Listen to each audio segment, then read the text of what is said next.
கிறிஸ்துவுக்குள் மிகவும் பிரியமான சகோதர சகோதரிகளே, இயேசு கிறிஸ்துவின் நாமத்தினாலே உங்கள் யாவருக்கும் எனது அன்பின் நல்வாழ்த்துதலையும் வணக்கத்தையும் தெரிவித்துக் கொள்கிறேன். இன்றைய பகலின் குளிர்ச்சியான நாளின் வசனம் லூக்கா 1 அதிகாரம் 63, 64 வசனங்கள். அவன் எழுத்து பலகையை கேட்டு வாங்கி, இவன் பேர் யோவான் என்று எழுதினான். எல்லாரும் ஆச்சரியப்பட்டார்கள். உடனே அவனுடைய வாய் திறக்கப்பட்டு அவனுடைய நாவும் கட்டவிழ்க்கப்பட்டு தேவனை ஸ்தோத்திரித்து பேசினான். சகரியாவுடனே கர்த்தர் பேசின வார்த்தையை அவன் விசுவாசியாதபடியால் தூதன் அவனுடனே பின்வருமாறு கூறினான்.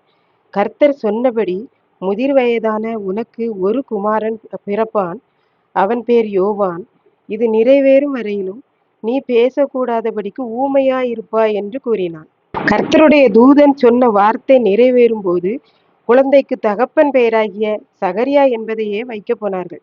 ஆனால் சகரியா எழுத்து பலகையை சைகையினால் கேட்டு வாங்கி, இவன் பேர் யோவான் என்று எழுதினான்.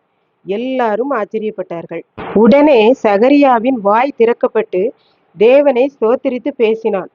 அவன் தூதன் சொன்ன வார்த்தைக்கு எப்போது விசுவாசத்தோடு கீழ்ப்படிந்து இவன் பேர் யோவான் என்று எழுதினானோ அப்பொழுதே அவனுடைய வாய் திறக்கப்பட்டது, நாவும் கட்டவிழ்க்கப்பட்டது என்று நாம் பார்க்கின்றோம்.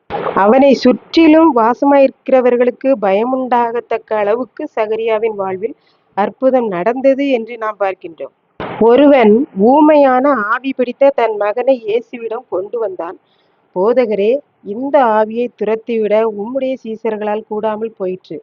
நீர் பார்த்து என் மகனுக்கு ஏதாகிலும் செய்யும் என்றார்.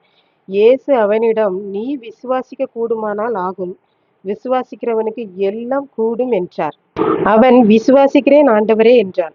இயேசு, ஊமையும் செவிடுமான ஆவியே, இவனை விட்டு போ என்றார். உடனே ஆவி அலைக்கழித்து அவனை விட்டு போனது. பின்பு அவனை அவன் தகப்பனிடம் இயேசு ஒப்படைத்தார் என்று பார்க்கின்றோம்.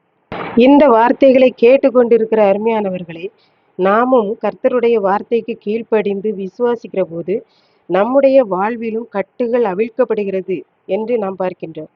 அதனால் நாம் அவரை விசுவாசித்து சகரியாவுக்கு வாய் திறக்கப்பட்டது போல நமக்கும் வழிகள் திறக்கப்படும் என்பதில் சந்தேகமில்லை. கர்த்தர் தாமே இந்த வார்த்தைகளை ஆசீர்வதிப்பாராக. ஆமீன். ஜெபம். அன்பின் ஆண்டவரே, இந்த அருமையான வேளையிலும் இந்த வார்த்தைகளை கேட்டுக்கொண்டிருக்கிற அருமையான பிள்ளைகள் ஒவ்வொருவரும் உம்மை விசுவாசித்து நன்மைகளை பெற்றுக்கொள்ள உதவி செய்தரலும். இயேசு கிறிஸ்துவின் நிமித்தம் வேண்டிக் கொள்கிறேன் பிதாவே. ஆமீன்.